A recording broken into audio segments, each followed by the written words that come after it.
Good job. Thank you.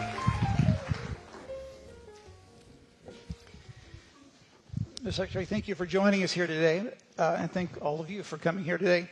I'm going to point out you have many great lines in this very meaty and comprehensive set of remarks, but you say, I wish to be clear, America first does not mean America alone.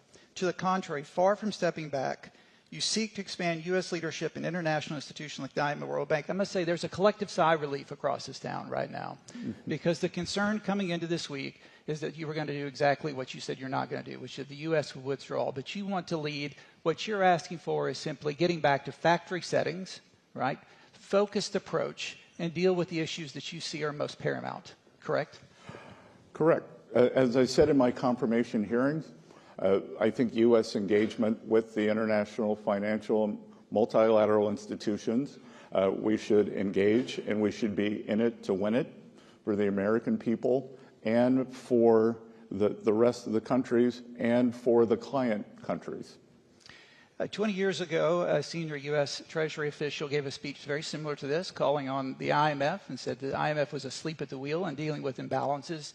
Hank Paulson started the strategic economic dialogue with the Chinese. Every Treasury Secretary since then have had an approach. So how will you do this differently, and how do you think that you'll proceed in this approach? What is your philosophy? What is your tools, and how will you execute on this? Well, look, I think that our moves toward reordering the financial or trading system is a start.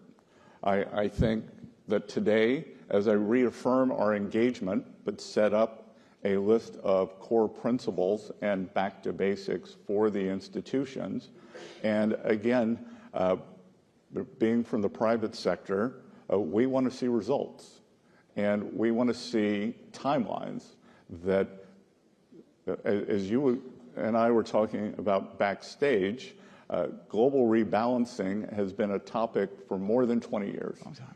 And it's some countries may have a 100-year perspective. We don't. Right. China obviously is an important part of this administration's foreign and economic policy. You'll be meeting with your Chinese counterparts. What will you tell them in the sense of how they obviously are aware that there's huge imbalances. Their manufacturing capacity is enormous, especially in things like automobiles. How will you help them understand that it's not just about talking, it's about executing? Well, look, I don't think I have to help them understand. I think they understand very well. And it's just a matter of impetus and will. So I believe I first went to Japan in 1990, 91, within 12 months of the peak of the bubble. A decade of that unwind, a decade of malaise. And then in 2012, I ran across a fellow, 2011, who was running for prime minister named Shinzo Abe, and he knew that Japan needed change and implemented it very quickly. 10 years later, more than 10 years later, Japan has had a remarkable economic run, and I think that our Chinese counterparts that will come to this realization, and if some of our policies, sometimes it takes an external push. Right. Alternatively, what I have said previously, there is an opportunity for a big deal here, that the U.S. is looking to rebalance to more manufacturing. The identity of that would be less consumption.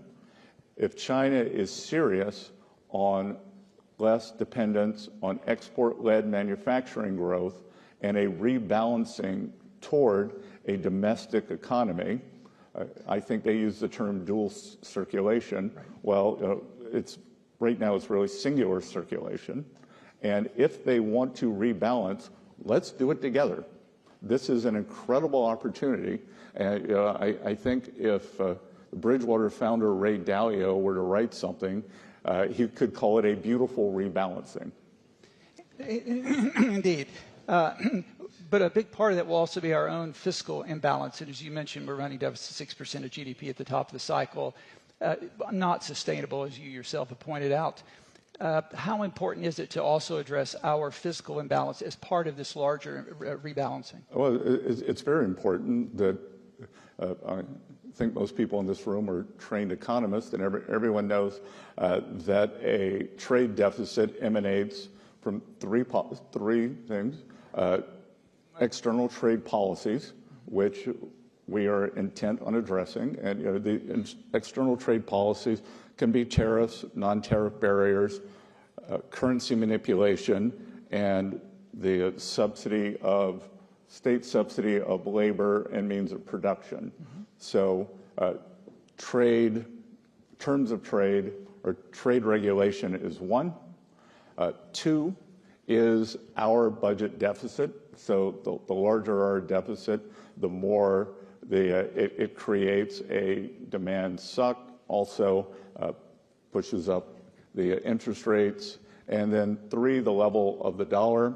The U.S., we continue to have a strong dollar policy, and the dollar will adjust based on markets. Everyone asks me, well, what does a strong dollar mean? And to me, the strong dollar means having the policies in place to deserve capital flows and have confidence. But it doesn't mean that the price on the Bloomberg screen every day. And it also has different meanings in terms of bilateral the prices. So it's really three-pronged. But Tim, to your question, I have talked about we did not get here quickly with this spending. The U.S. does not have a revenue problem. We have a spending problem. And I have suggested, when I first met President Trump, to talk about joining his campaign 2 years ago, that we need to get back to a long-term sustainable budget deficit of something with a 3 in front of it, which works. We have 2% nominal growth, or 2% inflation, projected 1.8% growth, which I think could be much higher if we implement our economic policies. Now, you reaffirmed the strong dollar policy first articulated by Bob Rubin. Valerie Giscard d'Estaing in the 1960s talked about the U.S. exorbitant privilege of the dollar. There are some in this town who question that privilege and actually see it as a burden. Do you see it as a privilege? That the U.S. sits at the center of the global economy is enabled by the use of dollars, and that it's natural that the usage would come down over time. And I think that the U.S. will always, for my lifetime, be the reserve currency. I actually am not sure that anyone else wants it. I can't remember, one of the European officials said today, maybe it was Mr. de Guindos, I can't remember, said, oh, well, the euro could become a second reserve currency. We've just had a substantial appreciation in the euro. For export economies, it's a lot of pressure. And look, I think that the reaffirming our belief in these international institutions is also part of that. You mentioned the euro. You mentioned in your comments Mario Draghi's report from last year. There was the letter report. Before that, I've been spending a lot of time in Europe. There does seem to be a much more a buoyant atmosphere in Europe. They see this as an opportunity for them. I said something about a possible renaissance. I was heckled a bit, but I actually am pretty positive on Europe. Do you think this is an opportunity to shift some of that demand? The world has relied on U.S. final demand to shift some of that demand for Europe. Is this a positive time for Europe? Look, I think it can be. And it wasn't in a straight line. It wasn't always the way a trained diplomat would have done.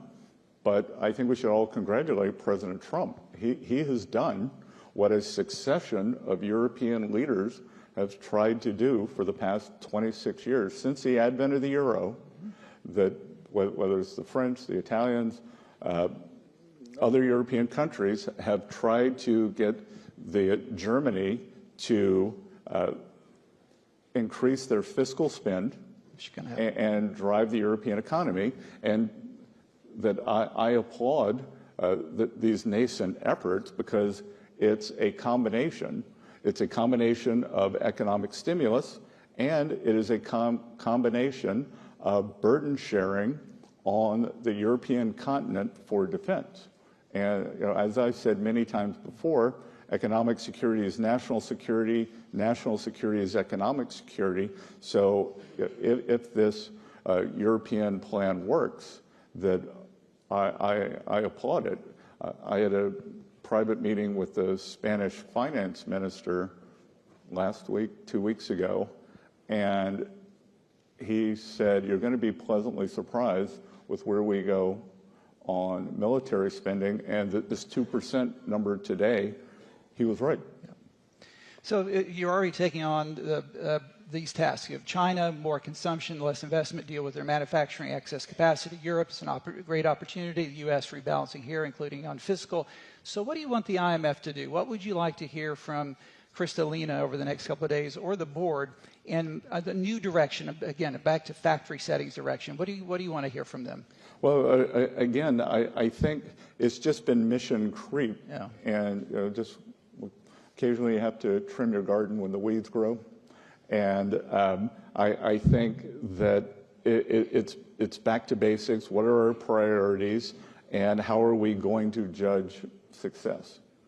And the World Bank, you discussed about graduating the medium-sized countries that should have graduated some time ago. That changes the commercial model of the World Bank, but obviously you think that's important, that they need to be graduated. Yes. Yeah. I mean, it's just, as President Trump says, it's common sense that you can't have the second largest economy in the world.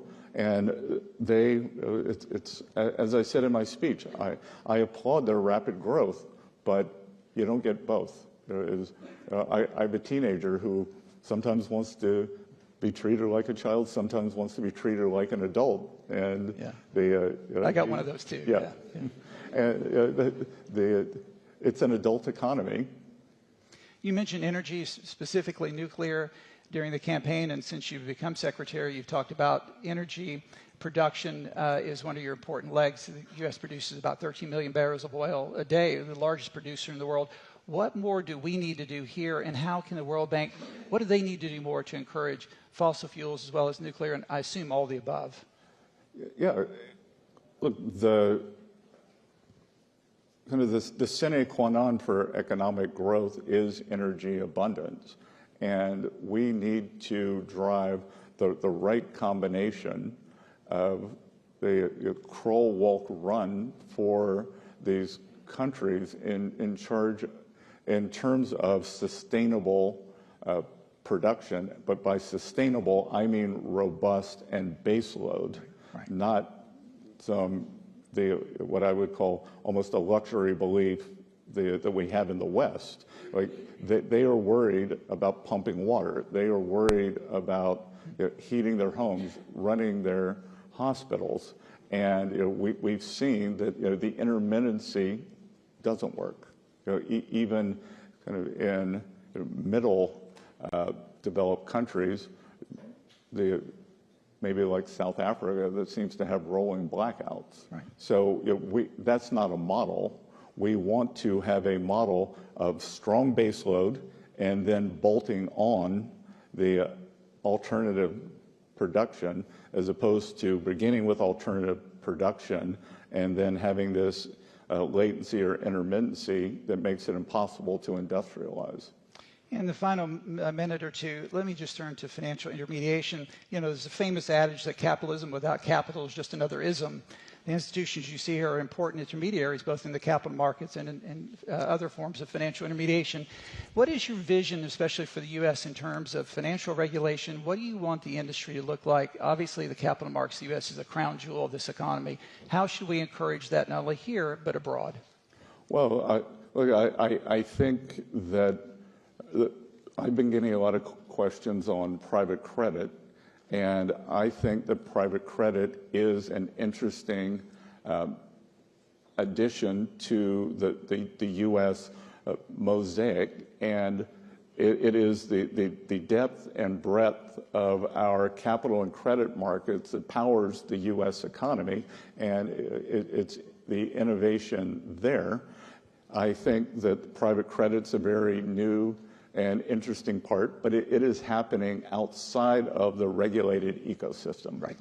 And I always like to say, I'm not an economist, I'm an economic historian, and I think that is a distortion of the system, and it tells me that the post-2008 regulatory corset is too tight on the regulated institutions, and we want to deregulate them or make them more able to provide the opportunity to lend to the American economy and perhaps into the international economy in a smart, safe, and sound way. As we've seen, the history of financial crises is a overreaction on one side, and I think that we had a regulatory overreaction. I convened something in the U.S. called FSOC, the Financial Stability Oversight Council, which convenes the regulators, and I think through partnership with the 3 U.S. banking regulators, Federal Reserve, Controller of the Currency, and the FDIC, we can come up with a system that makes the regulated financial system prosper again.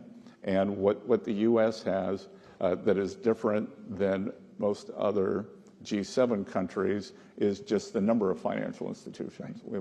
We don't have 5 big banks, 3 big banks. And in the U.S., the community and small banks, which are provide 70% of agricultural lending, 40% of small business lending, 40% of real estate lending. And in the U.S., we've had this incredible boom on Wall Street. I think Wall Street can continue doing well. But I think it's Main Street's turn to share in the prosperity, and I think it was the pullback by the small banks, the post the GFC, that's kind of created this stagnation on Main Street, and we're determined to fix that. Mr. Secretary, I always say Treasury is the sober voice of reason. What we've heard today from you is a sober voice of reason. We wish you all the best. Ladies and gentlemen, a round of applause for Treasury Secretary. Thank you.